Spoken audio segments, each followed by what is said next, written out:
O mico-leão preto é uma espécie endêmica do estado de São Paulo, e sua sobrevivência depende de fragmentos florestais remanescentes da Mata Atlântica, um bioma altamente degradado. A relação entre a qualidade desses ambientes e a saúde dos animais é um dos focos de atenção da ciência da conservação.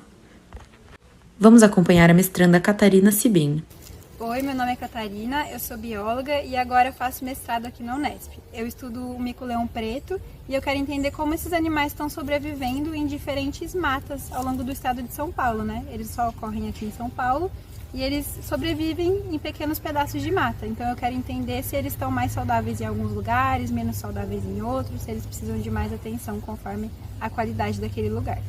A minha pesquisa está sendo feita em 8 fragmentos de mata, né? Então, eu trabalho na bacia do Rio Paranapanema, eu trabalho desde o Pontal, que é lá o cantinho mais oeste do estado de São Paulo, do Pontal do Paranapanema, Médio Paranapanema, até o Carlos Botelho, que é um fragmento, uma mata contínua mais perto do litoral.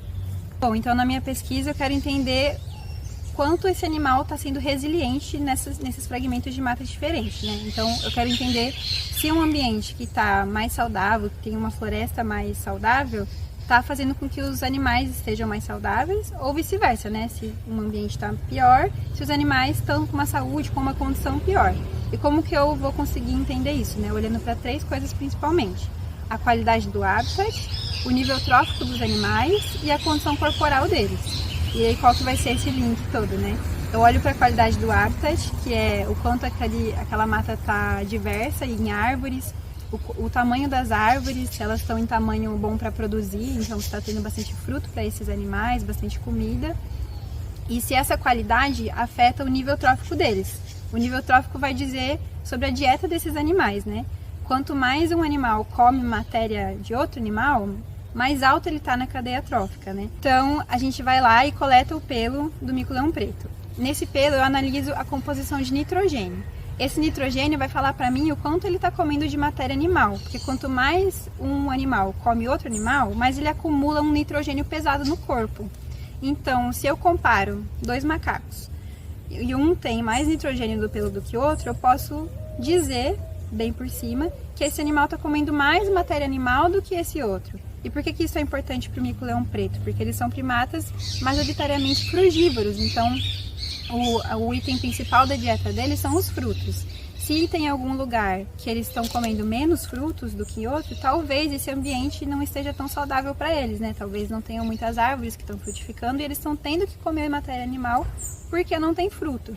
Eu quero entender se isso acontece e se, no caso disso acontecer, se eles estão numa condição corporal pior, por comer menos frutos ou por estar num ambiente que tem menor qualidade para eles, né? E a condição corporal eu meço através do peso deles e do comprimento deles, né? Tem um índice que a gente calcula matematicamente que vai mostrar se o corpo daquele animal está numa condição melhor ou pior em diferentes lugares.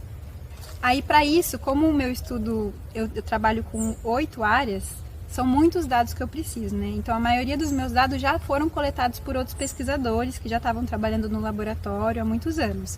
Eu uso esses dados já coletados de estudos, alguns já publicados, alguns não, e alguns dados novos que eu estou indo para campo coletar. Então, eu faço 2 tipos de campo: o de seguir os micos, para conseguir coletar os dados em relação a eles, e o de caracterização vegetal, para conseguir olhar para o habitat, para aquele fragmento de mata. O de seguir o mico-leão preto é um campo um pouquinho mais exigente pra gente, né? A gente acorda cedinho antes deles, quando a gente já sabe onde o grupo tá, né? A gente chega na mata, ali onde eles dormiram, e acompanha eles ao longo do dia inteiro. Então, aonde eles vão andando, a gente vai andando, vai vendo o que eles estão comendo, nos lugares que eles estão frequentando da mata, né? É tudo um conhecimento novo, seguir os animais. E aí, quando eles vão dormir, eles acordam lá por volta das 5, 6 horas da manhã e vão dormir por volta das 5, 6 horas da tarde. Então a gente fica todo esse tempo na mata seguindo eles. Aí de noite, quando eles entram no dormitório, se intocam, a gente volta, vive a nossa vida, né? Descansa, faz nossa janta, sobe há pouco tempo e dorme pro dia seguinte. Os campos de acompanhamento tem lugares que são mais difíceis que outros, porque tem lugares que a mata ela é mais aberta, então é mais fácil da gente passar e da gente ver o animal quando a gente olha para cima, né, eles andam nas copas. Tem lugares que são mais fechados, que tem muito mais liana, assim. quando a mata ela é comprida, né, ela tem muito efeito de borda. Então nessas bordinhas é muito difícil de andar, de acompanhar os animais, de ver eles. Então cada campo é diferente, cada área é diferente, né? Nesses lugares que é mais difícil andar no meio da mata, são mais desafiadores, porque às vezes a gente leva tempo para caminhar enquanto eles já estão super se movimentando pela copa. E aí dá um desesperozinho de perder o animal, porque quando a gente perde eles de vista, tem que achar de novo, é muito mais difícil. Eu acho que esse é o maior desafio, conseguir acompanhar o animal durante o dia inteiro sem perder.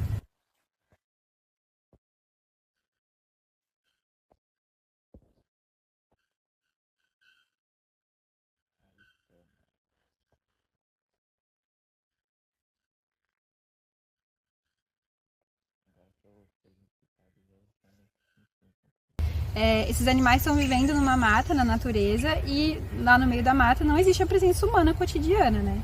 Eles não veem a gente todo dia. Então a habituação é justamente a gente achar esses animais primeiro naquele lugar e seguir eles por vários dias para eles se acostumarem à nossa presença, porque como eles não são acostumados, a gente é um sinal de perigo para eles, né? Eles ficam em alerta, eles acham que a gente pode ser um predador, enfim, diversos comportamentos podem surgir disso. Então, para eles continuarem a vida cotidiana deles, eles têm que acostumar a nossa presença e saber que a gente não vai fazer nada. Então, quando a gente chega lá e os animais não estão habituados, eles enxergam a gente como uma presença, um potencial perigo, então eles sinalizam muito uns para os outros no grupo, eles fazem vocalizações de alarme e eles se movimentam muito, eles correm muito pela mata para meio que despistar a gente e tentar ficar no lugar que a gente não está, né? Então a gente tem que fazer esse esforço de conseguir acompanhar eles na mata, mesmo eles nesse estado em alerta, até que eles passam tanto tempo nisso e veem que a gente não tá mexendo com eles, que a gente é só outro bicho ali na mata, que só tá acompanhando eles, mas a gente não tem nenhuma interação. Então eles acostumam a essa presença que não mostra mais nenhuma ameaça para eles e voltam a viver a vida cotidiana com comportamentos naturais, né? Então a partir do momento que eles se acostumam, que eles se habituam à nossa presença, eles voltam a viver normalmente e a gente pode coletar o que a gente precisa. Essas são as minhas amostras de pelo. Então aqui, cada saquinho desse é um pouquinho de pelo de um indivíduo de mico-leão preto. A gente armazena assim, no ziplock.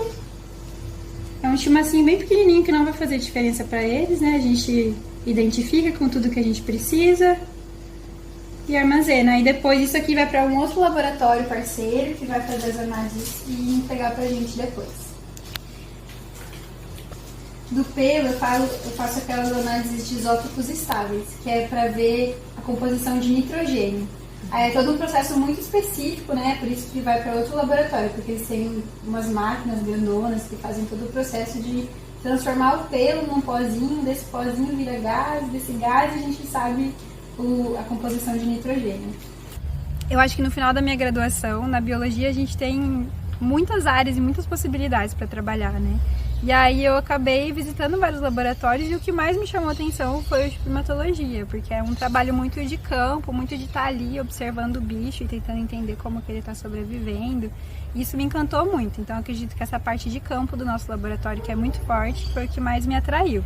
A minha pesquisa ela vai mostrar um pouquinho do estado atual de várias populações do mico e como eles estão sobrevivendo nessas matas. Então eu acredito que a minha pesquisa ela vai dar um panorama de muitas populações que a gente estava estudando de uma forma mais fragmentada antes. Então eu acho que isso é muito importante para a conservação do mico-leão preto, porque a partir disso a gente vai conseguir ter uma visão mais geral de como melhorar e como direcionar políticas públicas, por exemplo, né? A fragmentação florestal impõe desafios diretos à conservação da biodiversidade. Pesquisas que investigam saúde, ecologia e uso do habitat são fundamentais para orientar ações de proteção. A ciência aplicada em campo é uma ferramenta essencial para enfrentar a perda de espécies e preservar os ecossistemas remanescentes.